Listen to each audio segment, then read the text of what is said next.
시전하신 주님 이름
이루어갈 주의 교회여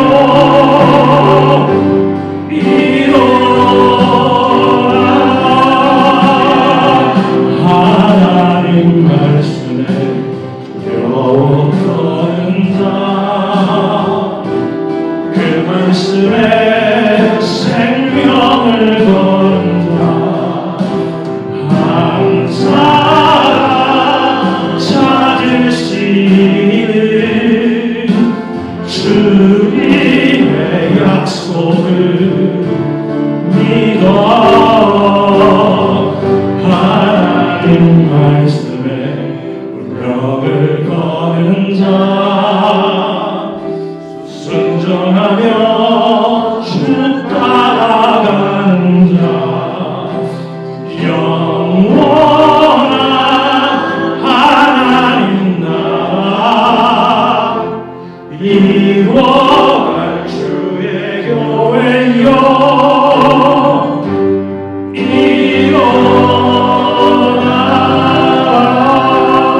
일어나. 계속해서 기도하십니다.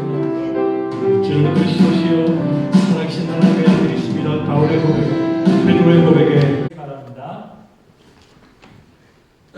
제가 이제 오늘 아마 지난주가 마지막인 줄 알았는데 또 오늘 함께 우리 목사님 이렇게 새 목사님을 영접할 수 있는 이렇게 환영할 수 있는 시간을 주셔서 감사합니다.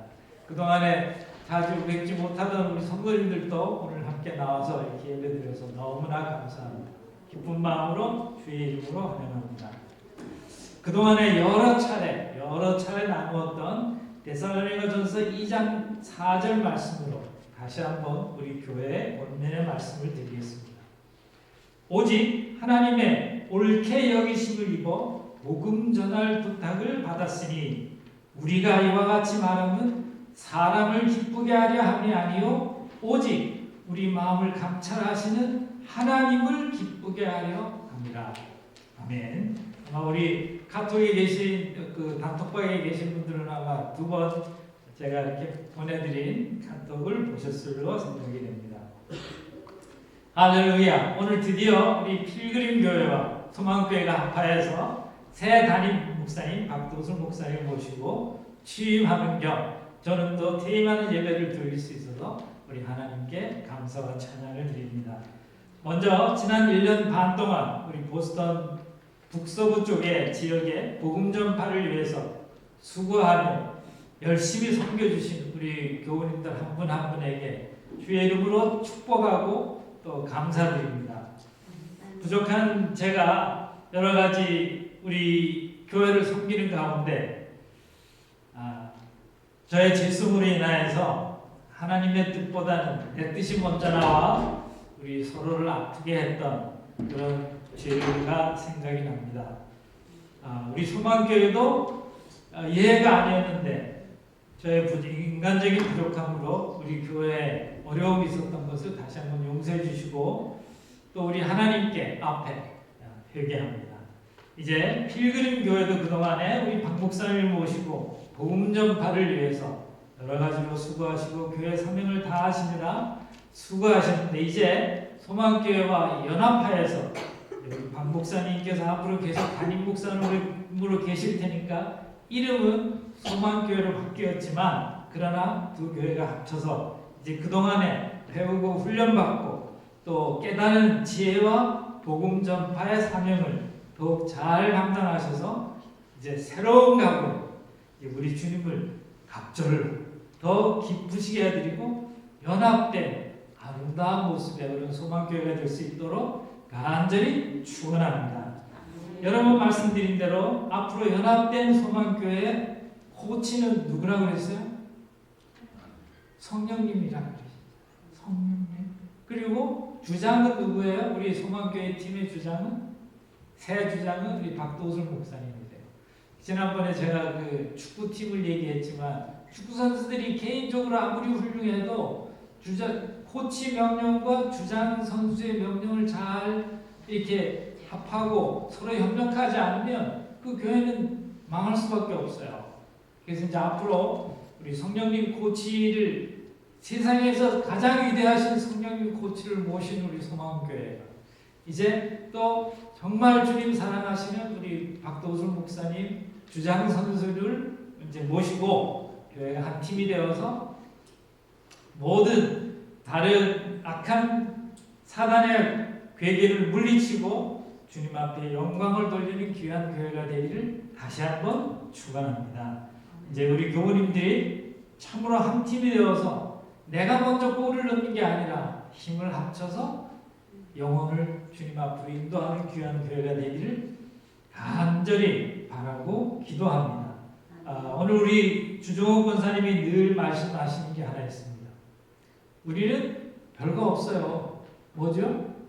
우리 주님께서 데살로니가 교회에 말씀하신 그대로 오직 하나님의 옳게 여기심을 입어 복음 전할 부탁을 받았으니 내 중심이 아니라 박 목사님을 중심으로 또 우리 주님을 중심으로 사람을 기쁘게 하지 말고 오직 주님을 기쁘시게 하는 그런 아름다운 은혜가 충만한 교회가 되어서 정말 지금 우리가 이 우본으로 처음에 이사 올 때 가졌던 그 기대가 있었고 또 열심이 있었고 또 이렇게 어떻게 하면 우리 교회가 부흥할까 하는 그런 당겨있는 마음이 있었습니다. 그래서 이제 앞으로 여기 우번에 또 여기 우번에서 여기 북쪽으로 보스턴 지역의 북서부 쪽으로 계속해서 주님의 복음을 담대하게 전하며 또 길 잃은 영혼들을 주님 앞으로 인도하는 놀라운 교회가 되도록 다시 한번 기도하고 축복합니다. 저도 이제 우리 새로 연합된 소망교회가 주 안에서 더욱 든든히 서가기를 기도하겠습니다. 또 저는 저대로 아까 우리 장로님이 기도하신 대로 남은 사역을 또 믿음으로 잘 감당할 수 있도록 노력하고 저는 지금 현재 어메리칸 바티스트 처치의 목사로 소속이 되어 있기 때문에 다시 그 교회로 가서 이제 5월부터는 거기서 성경 공부도 인도하고 틈틈이 이제 단기 선교도 계획하고 있습니다. 간간히 좋은 소식으로 서로 나눌 수 있기를 바랍니다. 우리 임마누엘 주님께서 우리 박 목사님과 연합된 우리 소망교회 주님께서 축복하시고 기쁨으로 늘 함께 하시길 다시 한번 축복하고 새 담임 목사님 박도슬 목사님을 소개하겠습니다. 여러분들이 이미 그 청빈 의원께서 알려드린 대로 우리 목사님은 연세대학교 그 신학과를 졸업하시고 서울신학대학 즉 성결교회 신학대학에서 대학원에서 MD 석사를 하시고 그동안에 필그림 교회를 개척하셔서 지금까지 섬기셨는데 이제 오늘부터는 이제 필그림 교회와 소망교회를 합쳐서 이제 더 2배, 3배 더 놀라운 교회로 인도하실 것을 하기 위해서 우리 담임하시게 되었습니다. 우리 앞으로 수고해 주실 우리 박도슬 목사님과 우리 사모님 다 같이 환영하는 박수로 드리고 인도하겠습니다.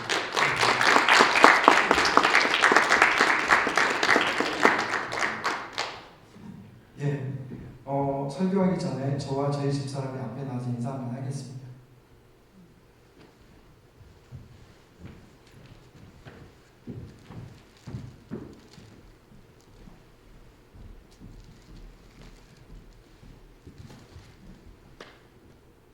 네, 사실 저희가 연합인데 제가 섬기는 교회 분들은 한 분도 못 나오셨습니다. 죄송합니다. 너무 속상하고 또 마음도 아프고 또 그 교회 많은 것들을 한 주일 동안 정리하면서 좀 힘이 들었습니다. 그러나 주님만 바라보고 나갑니다. 여러분 도와주셨으면 좋겠고요. 그참에 제가 또 잊어버렸던 이정희 권사님 집에 들어오셔서 얼마나 감사한지 모르겠습니다. 고맙습니다. 김성태 형제는 또 새롭게 이렇게 뵙게 돼서 감사하고요. 또 여러분 모두 이렇게 나중에 인사드리도록 하겠습니다. 저희 아내는 이문정 사모이고요. 그리고 저희에게 아이가 둘 있습니다. 아이들은 이스터 때 여러분에게 인사를 드릴 수 있는 그런 시간을 갖도록 하겠습니다. 여러분 잘 부탁드리고 기도해 주시면 감사하겠습니다. 고맙습니다.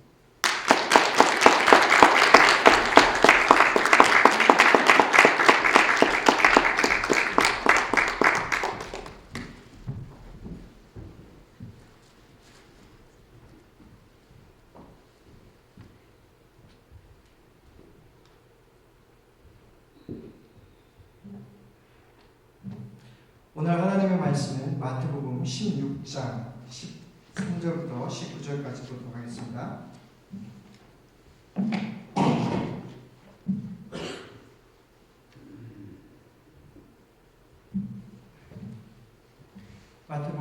16장 13절부터 19절. Today's scripture comes from Gospel of Matthew 16:13 to 19. 보도록 하겠습니다. 굉장히 울리네요. 자, 제가 한 절, 여러분이 한 절 이렇게 읽도록 하겠습니다. 13절부터 19절까지 읽겠습니다. 예수께서 빌립보 가이사랴 지방에 이르러 제자들에게 물어 이르시되 사람들이 인자를 누구라 하느냐?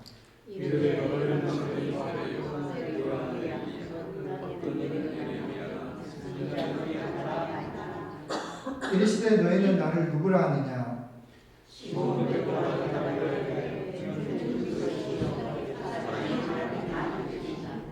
예수께서 대답하여 이르시되 바요나 시몬아 내가 복이 있도다. 이를 내게 알게 하니는 혈육이 아니요 하늘에 계신 내 아버지시니라.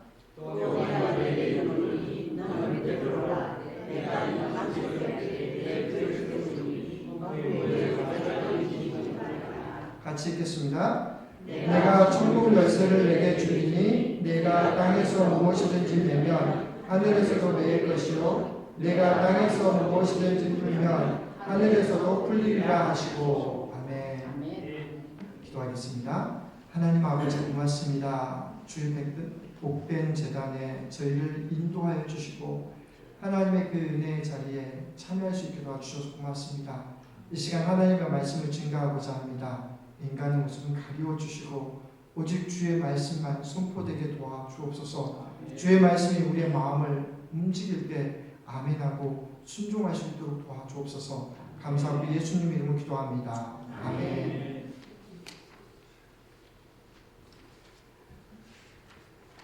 오늘은 본문을 가지고 새로운 출발점에 선 교회라는 제목으로 여러분에게 하나님의 말씀을 증거하도록 하겠습니다. 교회는 하나님의 꿈입니다. 하나님의 교회를 통해 많은 사람이 구원으로 초대되기를 원하십니다. 교회를 통해 예수 그리스도를 알고 예수 그리스도를 통하여 구원받기를 원하십니다. 구원받은 백성이 더욱 늘어나고 그곳에서 하나님 나라가 경험되기를 원하십니다. 저희 간절한 소망이 있다고 하면 우리 교회를 통해서 많은 사람이 예수 그리스도를 알고 거기에 천국을 이루며 거기에 하나님 나라를 얘기할 수 있는 그런 교회가 되기를 소망합니다. 그렇다고 하면 교회라는 말은 어디서 시작되었을까요? 그 단어가 처음으로 사용된 것은 어딜까요? 바로 오늘 본문입니다. 오늘 본문은 그런 의미에서 굉장히 중요합니다. 교회의 파운데이션은 무엇이 되어야 되는지, 그리고 그 교회를 통해서 우리 예수님께서 약속하신 것이 무엇인지 여러분 한번 살펴보기를 원합니다. 오늘 본문 배경부터 살펴보도록 하겠습니다. 예수님께서 빌립보 가이사랴에 가셨습니다. 빌립보 가이사랴 어떤 곳일까요? 빌립보 가이사랴, 이스라엘 땅에는 가이사랴라고 하는 곳이 두 곳이 있습니다. 하나는 헤롯 대왕이 만든 곳이고요. 또 하나는 여기에 나와 있는 것처럼 빌립보, 헤롯의 아들인 빌립이 만든 빌립보 가이사랴라고 얘기합니다. 즉 아버지가 로마의 환심을 받았듯이 아들 또한 로마 황제의 환심을 얻기 위해서 헬몬산 기슭에 건축한 로마식 도시입니다. 빌립보 가이사랴는 원래부터 있었습니다. 파네아스라는 그런 지명으로 있었는데 이제 로마식 그 도시를 만들기 위해서 그 언덕 기슭에 놀라운 일들을 이 빌립 대왕이 많은 일들을 하게 됩니다. 아까도 말씀드렸지만 헬몬산 기슭, 그리고 깎아지른 듯한 절벽, 그리고 풍부한 물이 많은 그곳은 정말로 로마식 도시를 만들기에 최적의 장소였습니다. 왜냐하면 그것은 엄청난 나무와 바위와 물이 있었기 때문에 그렇습니다. 그래서 그곳에 신전을 만듭니다. 왼쪽부터 로마의 황제를 숭배하는 어거스트 신전을 만들었습니다. 그리고 그 가운데 모든 로마의 신들을 의미하는 판신자를 만들었습니다. 그리고 그 옆에 판신은 염소의 뿔과 사람의 모습과 그리고 염소의 모양을 하고 있다고 해서 염소의 신전을 만들었습니다. 그 옆에 또 다른 신전들을 만들었습니다. 헤르메스 신전을 만들고요. 그래서 왼쪽으로부터 시작해서 쭉 절벽 아래 이런 신전들을 만들었습니다. 그리고 그 신전에서 날마다 희생 제의를 드렸습니다. 짐승을 바쳐서 드리고 제사를 드리고 그렇게 했습니다. 규모도 어마어마했고요. 그 신전 옆에는 깎아지른 절벽이라고 했기 때문에 동굴들도 이렇게 있었습니다. 꼭 뭘 상상하시면 되냐면 우리나라 한국에 절벽 산 밑에 절벽 밑에 보면 그 절벽마다 뭐가 있습니까? 불상이 새겨져 있지 않습니까? 꼭 그런 식으로 이렇게 새겨져 있는 곳입니다. 그것을 방문한 사람들에게 묻습니다. 하나님이 누구십니까? 당연하게 나옵니다. 뭐라고 나옵니까? 아구스투스입니다. 시저입니다. 판신입니다. 염소신입니다. 헤르메스입니다. 오늘 본문은 바로 그곳에서 예수님과 제자들이 나눈 대화의 내용입니다. 오늘 본문 중에서 가장 핵심 한 구절을 뽑으라고 하면 어느 구절을 뽑을 수 있을까요? 여러분 교회를 오랫동안 다녔기 때문에 두말 없이 베드로가 예수님께 대답한 그 말을 뽑을 수 있을 것입니다. 예수님이 제자들에게 묻습니다. 야, 세상 사람들이 인자를 뭐라고 얘기하느냐? 그랬더니 세례 요한이라고 합니다. 엘리야라고 얘기합니다. 예레미야라고 얘기합니다. 그 다음에 선지자 중에 한 명이라고 이렇게 얘기합니다. 그렇게 얘기를 나눕니다. 야, 제자들도 대단하죠. 판신도 아니고 어거스투스도 아니고 다른 우상들의 이름을 내는 것이 아니고 이런 이스라엘의 유명한 인물들을 이야기했다는 것 자체만으로도 대단합니다. 근데 어딘가 조금 부족합니다. 그래서 예수님이 물어봅니다. 너희들은 나를 누구라고 하느냐? 여러분 예수님을 누구라고 생각하십니까? 어떤 사람은요. 완전 노블에 갔더니 그런 책들이 많아요. 예수님은 나의 치료자십니다. Jesus is my healer. Jesus is my business administrator. Jesus is CEO. Jesus is miracle maker. 그렇게 얘기를 합니다. 기적을 베풀고 경험하고 또 수많은 여러 가지 다른 모습. 예수님의 모습에 대해서 자기들의 구미에 맞게끔 예수님의 그 정체성을 정의합니다. 그런데 그렇기 때문에 교회도 그것에 맞춰가는 것 같습니다. 여러분에게 예수님이 누구십니까? 예수님이 누구십니까? 생각하지 않으니까 누가 보이냐면 가족들이 보이고 사람들이 보이고 고향이 보이고 학벌이 보이고 내가 하는 사업에 따라서 사람들이 보입니다. 그리고 이 교회는 이런 분위기야. 그렇게 갑니다. 이렇게 갑니다. 그때 베드로가 용감하게 나섭니다. 주는 그리스도시요 살아계신 하나님의 아들입니다. 같이 한번 따라서 해보겠습니다. 주는 그리스도시요 살아계신 하나님의 아들이십니다. 여러분 예수님이 주, 나의 주입니다. 예수님이 그리스도, 예수님이 하나님의 아들, 예수님이 지금 살아계셨다. 그 자체만으로 얼마나 큰 감동이 됩니까?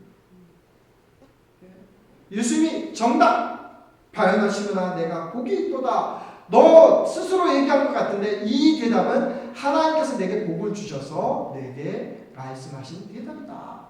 그렇게 얘기를 합니다. 베드로는 지금 이렇게 고백하고 있는 거예요.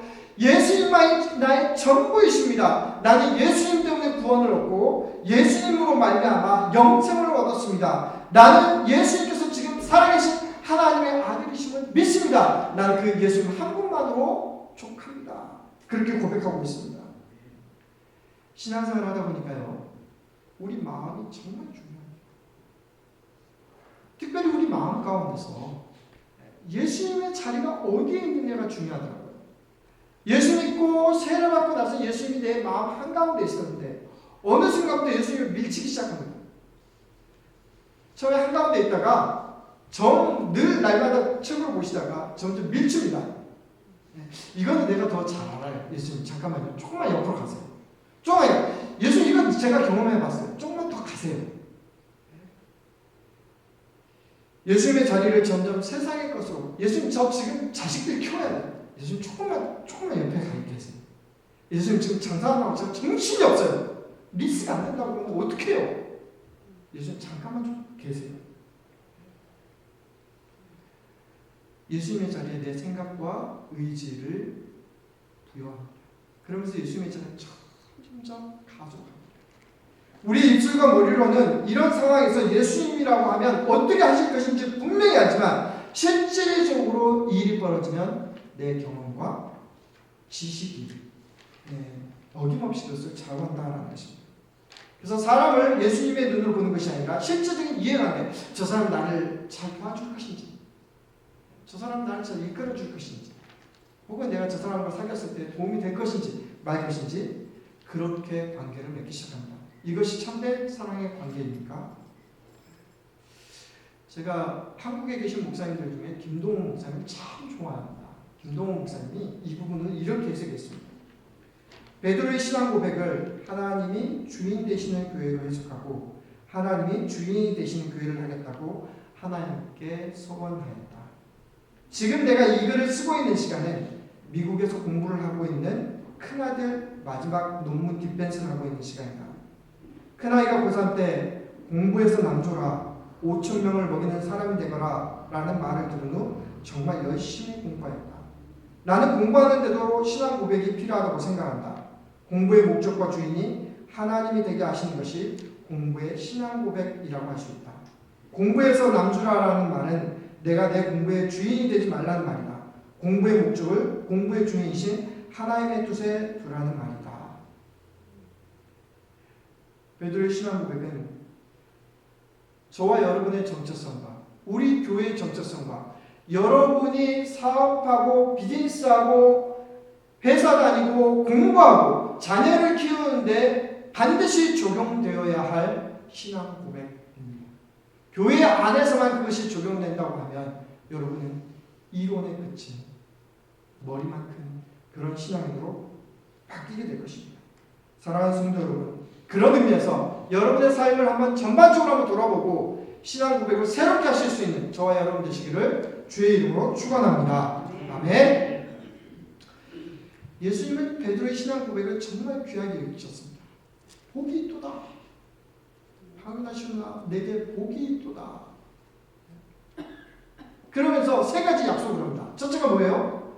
이 반석 위에 교회를 세우겠다. 두 번째가 뭐예요? 음부의 권세가 그것을 이기지 못할 것이다. 세 번째가 뭡니까? 내가 너에게 천국 열쇠를 줄 텐데 네가 땅에서 매면 하늘에서 매이고 땅에서 풀면 하늘에서 풀릴 것이다 라고 얘기했습니다. 세 가지 약속 간단하게 살펴보겠습니다. 첫 번째 약속, 또 내가 내게 이르노니 너는 베드로라. 내가 이 반석 위에 내 교회를 세우리니. 여기서 처음으로 교회라는 말이 나옵니다. 하나님의 구원의 꿈을 담은, 하나님의 꿈을 전부 실은, 이 땅에는 너무나 많은 교회가 있지만 그 교회의 시작을 이 반석 위에 시작한다고 얘기합니다. 근데 이 구절에서 아주 재밌는 두 가지 단어가 나옵니다. 하나는 뭐냐면요, 베드로. 하나는 반석이라는 단어입니다. 여러분 한글 성경 갖고 있죠? 밑에 쭉 보시면 뭐라고 되어 있냐면 베드로란 뜻은 반석이란 뜻을 가지고 있다라고 이렇게 친절하게 해석이 되어 있습니다. 그러니까 베드로나 반석이나 똑같은 말이지 않습니까? 근데요, 그러면 그 베드로 위에 하나님의 교회를 세운다고 하니까 그렇게 해석해야 됩니까? 아닙니다. 원어상으로 보면 좀 차이가 있습니다. 베드로라고 하는 그 이름에는요, 우리가 쉽게 집어서 던지고 굴리고 할 수 있는 그런 작은 돌을 베드로라고 얘기합니다. 근데 그 뒤에 나오는 그 반석은 너무나 커서 요동하지 않고 흔들리지 않는 그런 큰 반석을 반석이라고 이렇게 얘기합니다. 원어상으로 보면 페트로스와 페트라, 여러분 요르단에 가면 가장 유명한 동네가 하나 있죠. 예. 인디아나 존스가 나와서 이렇게 말 타고 이렇게 가는 데 있었잖아요. 거기 어디예요? 페트라 있지 않습니까? 예. 거기 보면 온통 바이블 이렇게 있지 않습니까? 예. 자, 그러나 뒤에 나오는 이 반석의 교회를 세운다라고 하는 것은 아마 시편 18편에 나와 있는 그런 반석과 같습니다. 나의 힘이 되신 여호와여, 내가 주를 사랑하나이다. 여호와는 나의 반석이시오, 나의 요새시오, 나를 건지시는 이시오, 나의 하나님이요, 나의 피할 바이시오, 나의 방패시오, 나의 구원의 뿌리시오, 나의 산성이로다. 여기에 나온 두 단어, 반석 그리고 피할 바위라고 하는 그 말입니다. 지금 예수님은 베드로 위에 교회를 짓겠다고 하는 것이 아니라 예수 그리스도를 제대로 신앙 고백하고 있는 그 베드로의 놀라운 신앙 고백 위에서 하나님의 교회를 세우겠다라는 것입니다. 어쩌면 우리가 살아가면서 우리는 베드로와 같은 존재일지 모릅니다. 사람들이 함부로 쉽게 우리를 집어던져서 굴릴 수 있고 던질 수 있고 마음대로 컨트롤할 수 있는 그런 사람들일지 모릅니다. 그런데요, 하나님은 우리 안에 놀라운 신앙을 주셔서 더 이상 흔들리지 않고 그 안에 경고한 예수 그리스도 하나님의 놀라운 붙드심 있는 그런 신앙으로 우리를 이끌어 주시는 그런 하나님 나라를 세우겠다는 그런 약속이기도 합니다. 이 구절을 묵상하다가 겨자씨가 생각이 났습니다. 천국에 대한 비유를 할 때마다 항상 생각나는 게 겨자씨 비유죠. 여러분, 머스타드 시드가 뭐라고요? 여러분 보시면 이렇게 불면 그냥 쫙 나가는 것이 겨자씨입니다. 그런데 뭐라고요? 겨자씨도 때로는 뭐 할 수 있다고요? 이상을 들어 저리로 옮길 수 있다고. 하찮은 겨자씨에서 머물 수도 있지만 그만한 믿음이 갑자기 산을 옮길 만한 믿음이 된다는 변화, 바로 이것이 그저 굴러다니는 돌멩이 믿음에서 든든한 반석과 같은 그런 믿음으로의 변화가 아닐까요? 저와 여러분도 신앙생활 하시면서 제발 이런 경험을 하실 수 있기를 주의 이름으로 축원합니다. 여러분 위에 하나님의 든든한 교회가 세워질 수 있도록 주의 이름으로 축원합니다. 두 번째 약속은 뭐라고요? 첫 번째 약속은 이 반석의 교회를 세운다. 두 번째는 뭐예요? 기억이 안 나시면 잊어버리셔도 괜찮습니다. 두 번째는 음부의 권세가 이기지 못하다라고 얘기했습니다. 음부의 권세가 뭘 못 이긴다고요? 이 교회를, 이 반석 위에 세워진 교회를 절대로 이길 수 없다라는 것입니다. 사실은 번역은, 한국의 성경은 번역을 뭐라고 되어 있냐면 음부의 권세라고 되어 있습니다. 근데 역시 원어상으로 보면 뭐라고 되어 있냐면 이 한국 반주도 그걸 밝히고 있습니다. 음부의 대문들이라고 이렇게 번역이 되어 있습니다. 영어 성경으로 보면 지옥의 문들이라고 이렇게 번역이 되어 있습니다. 여러분 아까 말씀드렸죠. 그 판신전 옆에 큰 동굴이 하나 있는데 낮에도 아주 캄캄합니다. 한참 들어갔는데 갑자기 뚝 떨어지면서 밑으로 뚝 떨어지고 그 밑에 웅덩이가 하나 이렇게 존재합니다. 근데 도로 쭉 내려가는데 얼마나 깊은지 모르는 거예요. 그래서 사람들이 시험을 한번 해보는 거예요. 뭘 시험을 해봤냐면 줄을 갖고 어느 정도 들어가는지 해본 거예요. 근데 끝이 닿지는 않는 거예요. 그래서 그 다음부터 사람들이 어떤 생각을 하게 되냐면 저기가 신에게 잘못 보이면 지옥으로 떨어지는, 지옥과 연결되는 그 통로가 되나 보다. 그렇게 생각을 했습니다. 그 옆에 무시무시한 지옥의 내 문이 펼쳐진 그것을 생각하니까 마음이 얼마나 쫄았겠습니까? 여러분 정말로 우리가 어떤 상황 가운데서도 두려움했던 때 그때 영어로 뭐라고 얘기합니까? 패닉이 왔다고 합니다. 판신전 옆에서 두려움했던 그 행위를 뭐라고 그래요? 패닉이 왔다 그렇게 얘기합니다. 사람이 어떤 상황을 맞닥뜨리게 되면 패닉이 오는 상황이 있습니다. 반드시 오죠. 저도 그런 패닉이 왔습니다. 연합하려고 했더니 교인들이 안 따라갑니다. 이유를 좀 얘기해 주세요. 제가 뭘 잘못했습니까? 제가 뭘 잘못한 건 아니에요. 속이 상합니다. 15년 동안 목회했는데 내 목회의 결과가 이건가? 그런 생각이 듭니다. 소망교를 뭘로 보고 필름교를 뭘로 보고 마음이 아픕니다. 그래도 내가 하나님 앞에 입술로 내뱉은 것이 나는 하나님만 바라보고 갑니다. 저는 여러분 절대로 포기하지 않습니다. 지난주에도 제가 저희 성도님들 신방하면서 그 얘기를 했습니다. 제가 우리 권사님도 포기하지 않습니다. 집사님도 포기하지 않습니다. 좀만 기다려주세요. 제가 반드시 모시고 갑니다. 네. 그렇게 하면서 제가 그렇게 하고 왔습니다. 저는 뒤틀어진 사람의 마음을 바꿀 수 있는 그런 능력은 없습니다. 그래서 오직 성령님께서 도와주셔야만 그 일을 할 수 있습니다. 네. 그 덕택에 제가 어떤 느낌이냐면 굉장한 수치심 같은 것을 느낍니다. 하나님 어찌하여 나를 이렇게 시작하십니까? 그런 마음이 듭니다. 근데요, 뭐라고요? 음보의 권세가 그것을 이기지 못한다. 꼭 저만 이런 마음이 있겠습니까? 갑자기 직장을 잃은 사람의 마음이 어떤 상황이겠습니까? 패닉이 오지 않겠습니까? 뭔가 서류를 잘못 썼는데 리스트가 잘못돼서 모든 것을 뜯고 나와야 되는 그런 상황에서 어떻게 했습니까? 한 번은요, 성경 공부하는 우리 집사님 중에 한 분이, 다른 교회 다니시는 집사님 한 분이 미국에 남편을 따라서 왔습니다. 애 셋을 데리고 나왔는데 애 둘을 데리고 하나를 뱃속에 이렇게 메고 왔는데 도대체 남편은 직장을 왔다 갔다 하고 애 둘하고 지금 임신이 걸려서 너무 힘듭니다. 근데 아는 사람 없는데 패닉이 갑자기 오더라고요. 누가 나를 도와주지? 도대체 왜 나를 혼자 놔두고 미국이 좋다고 하지만 말 통하는 사람 한 명도 없고 어떻게 나를 이렇게 버려두지? 그러다가 주변에 한국 사람, 한국 학교 가서 한국 사람을 만나게 됐어요.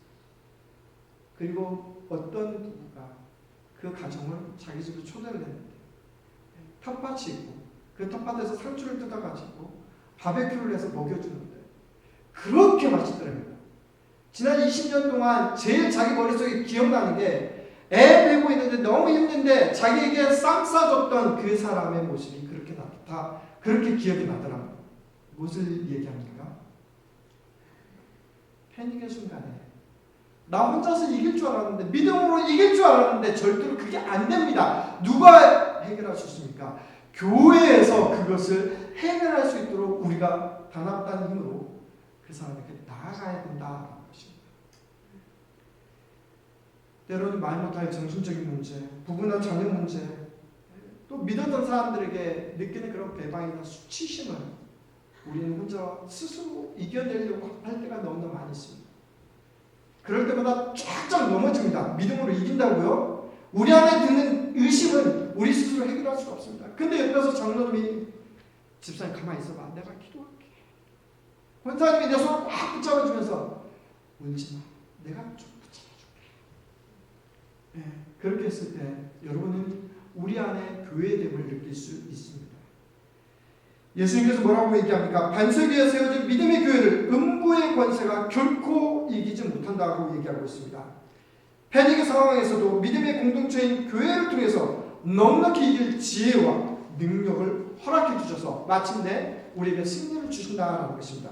예수님은 제자들에게 이렇게 말씀하셨습니다. 세상에서는 너희가 환난을 당하나 담대하라. 내가 세상을 이겨노라. 이런 믿음의 승리를 저와 여러분이 정말 경험하실 수 있는 그런 은혜의 교회가 되시기를 주의 이름으로 간절히 축원합니다. 세 번째 약속이 무엇입니까? 내가 천국 열쇠를 주겠다는 것입니다. 예수님께서 베드로에게 천국 열쇠를 주리니 네가 땅에서 매면 하늘에서도 매일 것이요 내가 땅에서 무엇이든지 풀면 하늘에서도 풀리리라. 천국 열쇠를 줬으니까 내가 무엇이든지 하나님 앞에 뗐으면 하나님께서 들어주시고 내가 그냥 저 마음에 안 드니까 확 막아버리면 그걸 막겠다는 그런 얘기입니까? 많은 사람들이 이 구절을 그렇게 이해합니다. 우리가 열심히 두세 사람이 모여서 기도하면 하나님께서 그걸 열어주실 거야. 두세 사람이 열심히 마음을 합해서 뭔가를 막아버리면 막아버릴 거야. 왜? 천국 열쇠가 우리 손에 있으니까. 그 말입니까? 곰곰이 묵상하다가 그런 생각이 들었어요. 천국의 열쇠는 누가 주시는 거예요? 하나님의 아들 예수님이 주시는 것입니다. 우리에게서 가장 부족한 것은 무엇입니까?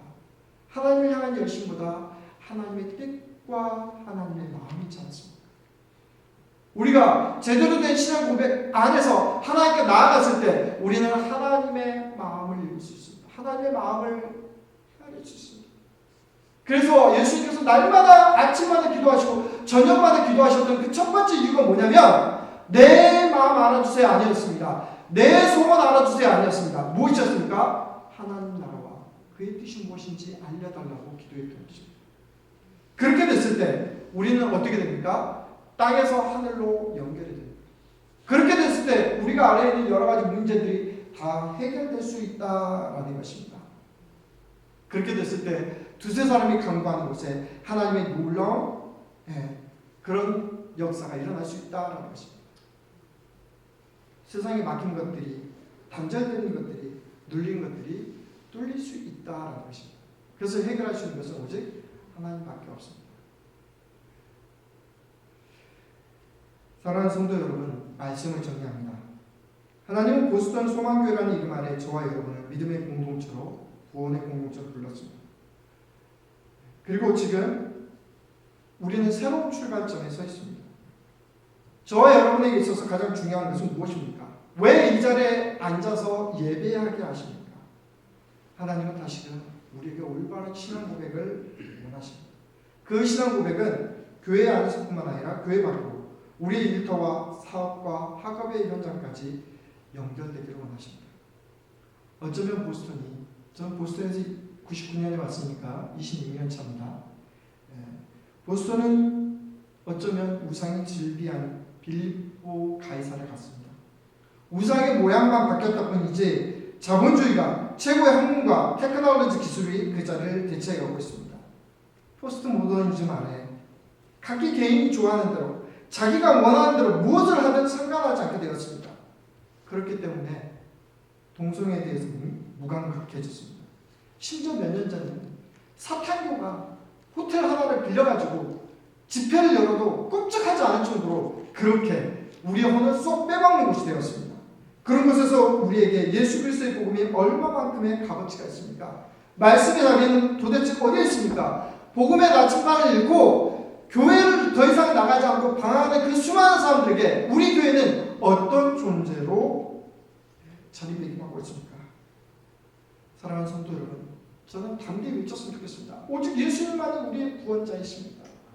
다른 이로서는 구원을 얻을 수 없나니 천하인간의 구원을 얻을 만한 다른 이름을 우리에게 주신 일이 없습니다. 내가 곧 길이요 진리요 생명이니 나로 말미암았구나 아버지께로 올 자가 없다. 너희가 내 말에 거하면 참 내 제자가 되고 진리를 알지니 진리가 너희를 자유케 하리라. 그것이 느껴지는 교회가 되기를 원합니다. 새로운 출발선상의 시작은 하였지만 우리 교회는 반드시 반석 위에 세워져야 합니다. 결국은 무너질 수밖에 없는 모래 위에 세워져서는 절대로 안 됩니다. 교회 하나 지키기도 힘들고요. 교회 하나 그거 세우기도 힘들고 지키기도 너무 힘듭니다. 그런데 무너지는 것은 참 잠깐입니다. 교회를 향해서 세상에서는 끊임없이 환난과 유혹의 거센 광풍이 언제고 닥칠 것입니다. 그럼에도 흔들리지 않고 예수님의 몸을 제대로 지켜내는 교회가 되기를 원합니다.